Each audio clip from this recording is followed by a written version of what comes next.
Bombastic side-eye, criminal offensive side-eye.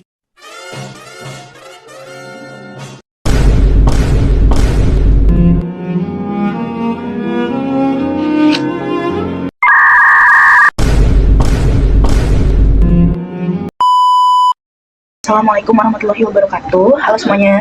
Jadi di video kali ini merupakan tugas UAS mata kuliah jurisprudensi berbentuk video tentang analisis kasus ya yang terjadi di Indonesia. Saya mengambil tema hak asuh anak. Perkenalkan, nama saya Nabila Lestari, program studi S1 Hukum Keluarga Islam semester 4. Sebelum lanjut ke videonya, jangan lupa like, comment, share, dan subscribe. Oke, kalau kita bicara soal pernikahan, idealnya sebuah ikatan pernikahan itu dibangun untuk menciptakan keluarga yang bahagia, harmonis, dan kekal. Istilahnya itu sakinah, mawaddah, dan warahmah. Nah, definisi ini bahkan diatur secara tegas dalam pasal 1 Undang-Undang Nomor 1 Tahun 1974 tentang perkawinan. Di dalam ikatan leluhur tersebut, anak menempati posisi yang sangat sentral. Mereka bukan cuma penerus keturunan, tetapi juga subjek hukum yang hak asasinya wajib dilindungi oleh kedua orang tuanya. Tapi, kita semua tahu, idealisme sebuah pernikahan seringkali membentuk realitas yang pahit. Ketika keharmonisan itu sudah hilang dan tujuan pernikahan tidak lagi bisa diwujudkan, hukum perdata menyediakan jalan keluar yang disebut dengan perceraian. Secara hukum, perceraian memang mengakhiri hubungan keperdataan antara suami istri. Status sebagai pasangan suami istri ini otomatis dihapus sejak putusan pengadilan berkekuatan hukum tetap atau incorrect. Tapi ada satu hal yang perlu kita garis bawahi secara tebal. Suami istri bisa menjadi mantan, tetapi tidak ada yang namanya mantan anak. Hubungan hukum dan kewajiban moral yuridis antara orang tua terhadap anak tidak akan pernah bisa dihapuskan oleh perceraian. Nah, konsekuensi hukum inilah yang seringkali memicu konflik baru yang sangat kompleks setelah perceraian, yaitu mengenai pengasuh dan pemeliharaan anak, atau dalam istilah hukum disebut child custody, ya, atau hadanah.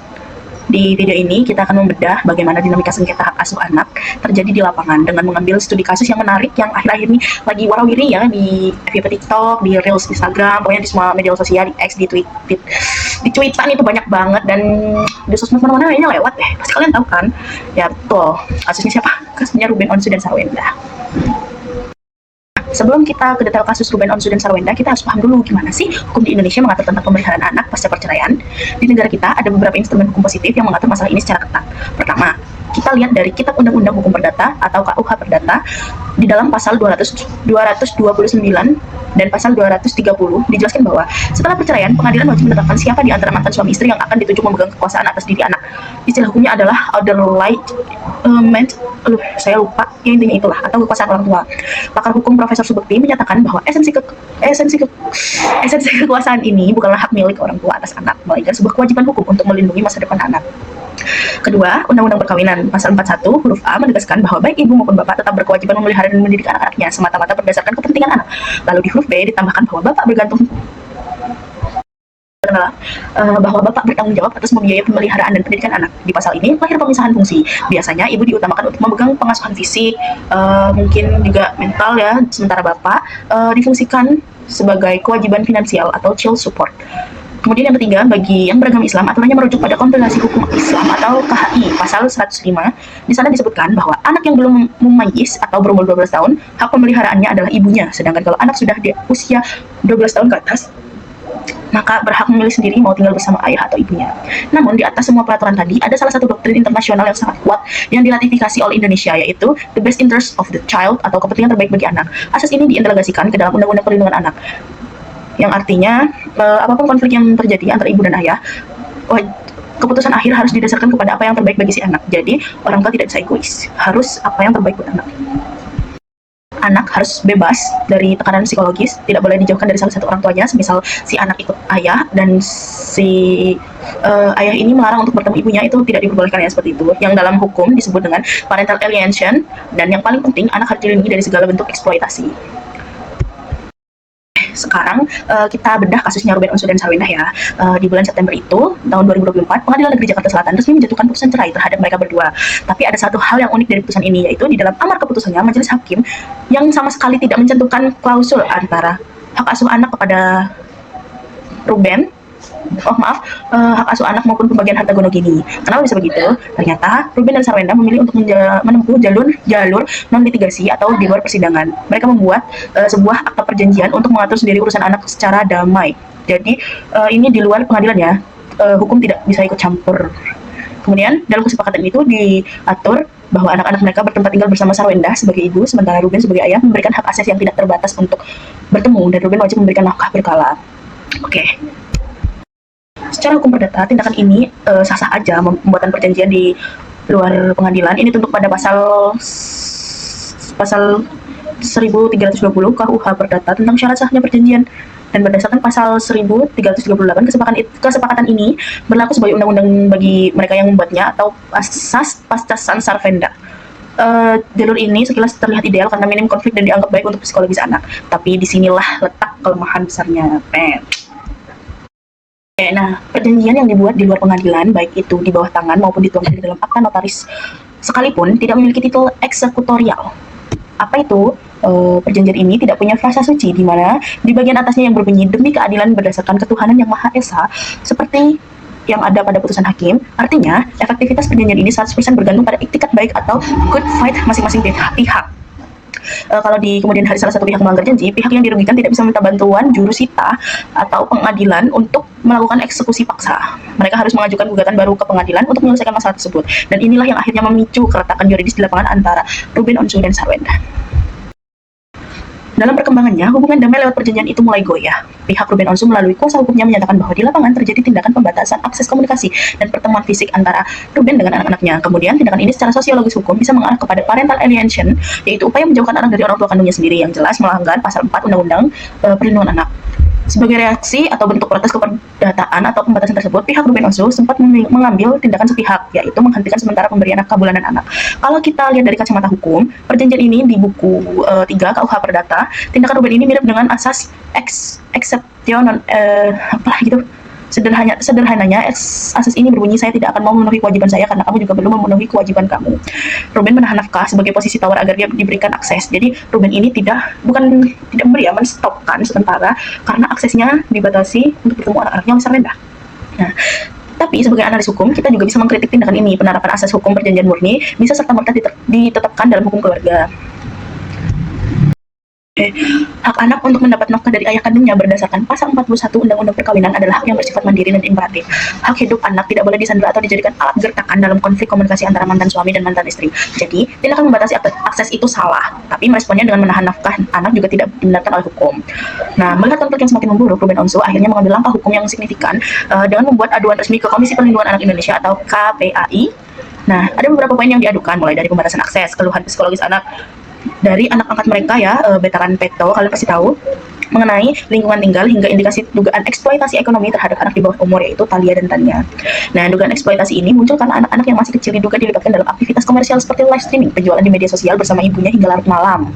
Ya, memang ini sempat ramai di media sosial juga, menurut saya yang kakaknya ini Thalia juga dibiarkan membaca komentar-komentar pedas netizen dalam live tersebut tanpa adanya batasan dari Sarwenda gitu. Oke, disinilah hukum perlindungan anak harus diuji berdasarkan pasal 761. Berdasarkan 761 I Undang-Undang Nomor 35 Tahun 2014 ada larangan tegas bagi siapapun untuk melakukan eksploitasi secara ekonomi terhadap anak. Parameter eksploitasi ekonomi di sini sangat jelas jika aktivitas komersial seperti itu dilakukan hingga larut malam, merenggut waktu istirahat anak, mengganggu tumbuh kembang fisik, dan menjadikan daya tarik anak sebagai komoditas untuk meraup keuntungan finansial. Maka tindakan tersebut sudah menabrak batas hukum keluarga, hukum kekuasaan orang tua. Namun sempat Sarwenda melakukan klarifikasi. Di situ dia langsung menanyakan kepada si Thalia bahwasanya apakah dirinya yang mengajaknya untuk bergabung pada live streaming, dan jawaban Thalia itu bahwasanya dia sendiri yang datang ke ruangan tersebut bersama adiknya kalau tidak salah, dan posisi Sarwenda sedang live bersama pacar barunya, CEO Gio. Nah, kemudian yang salah di sini adalah kenapa sebagai ibu Sarwenda tidak memberi tindakan tegas untuk membiarkan Thalia istirahat gitu. Kenapa dibolehkan sampai live malam?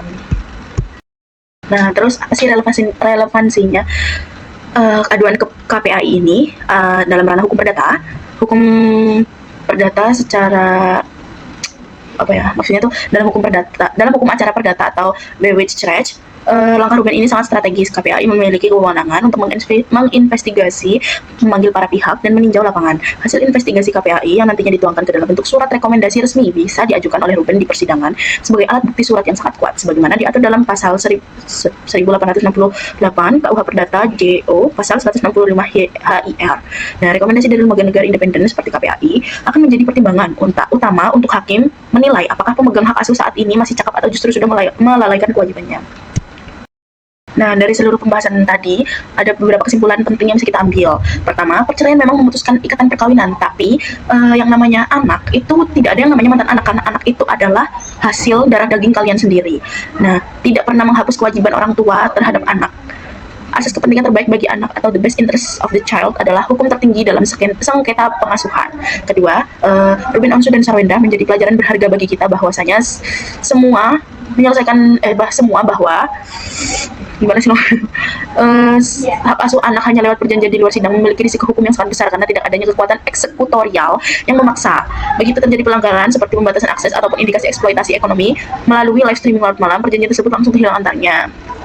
Nah, oleh karena itu, indikasi kelalaian ini memberikan landasan material yang sangat kuat bagi Ruben Onsu untuk mendaftarkan gugatan resmi ke pengalihan hak asuh anak atau revocation of custody ke pengadilan negeri berdasarkan pasal 49 Undang-Undang Perkawinan. Melalui putusan pengadilan kelak, hak asuh anak akan memiliki kekuatan hukum yang pasti bisa dieksekusi secara real oleh aparat penegak hukum demi menyelamatkan masa depan anak-anak mereka.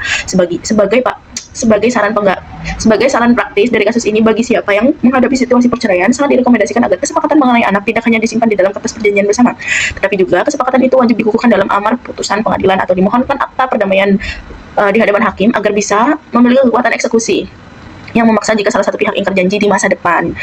Jadi lebih aware. Dan bagi orang tua yang bercerai, egonya ya, tolong kalian sudah dewasa ya. Saya tahu dewasa itu tidak selalu tentang usia, tapi saya percaya bahwa dari semakin tinggi usia, semakin banyak pengalaman yang kalian dapat, semakin banyaklah pelajaran kalian untuk menjadi dewasa. Tapi memang terkadang banyak orang yang hanya dewasa umurnya saja gitu. Nah, kalau misal nanti teman-teman semuanya, tapi jangan sampai ya, jangan dijadikan anak itu sebagai alat politik keluarga.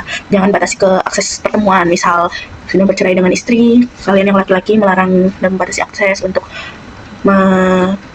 menemukan anak dan ibunya, mempertemukan ya. Contoh Dilan Janiar itu, dia dinafkahi Sapno 4 juta aja masih memberikan kebebasan akses untuk bertemu. Nah, ini yang gosipnya ya, rumornya itu 200 juta. Tapi ya seperti yang dikabarkan di media sosial, huru hara ya, gosip-gosip biasa, itu tidak patut dicontoh ya, kalian pasti paham. Nah, jangan pernah sandera nafkah anak demi ego pribadi, karena nafkah itu kewajiban ayah untuk anaknya, sedangkan seorang mantan istri itu sudah tidak berhak mendapat nafkah kecuali laki-laki tersebut meninggal dan tidak dalam keadaan cerai. Maka si istri masih bisa punya hak pakai. Misal si A dan si B menikah, si A ini ayahnya ini meninggal, warisannya itu jatuh kepada anak-anaknya. Istri ini kan tidak mendapat nafkah, tapi istri mendapat hak pakai dari warisan yang dikasih kepada anak-anaknya gitu. Oke, sudah cukup ya menurut saya, karena saya juga maaf ya Bunda, editan kedua video saya tidak ada yang bagus karena saya sedang gak enak badan, jadi editnya apa adanya. Kurang lebihnya mohon maaf. Jangan lupa like, share, komen juga boleh untuk video kali ini. Semoga bermanfaat dan menambah wawasan hukum kita dan menjadikan pelajaran dari kasus Ruben dan Sarwenda. Sekian, wabillahi taufiq wal hidayah. Wassalamualaikum warahmatullahi wabarakatuh. Thank you for watching.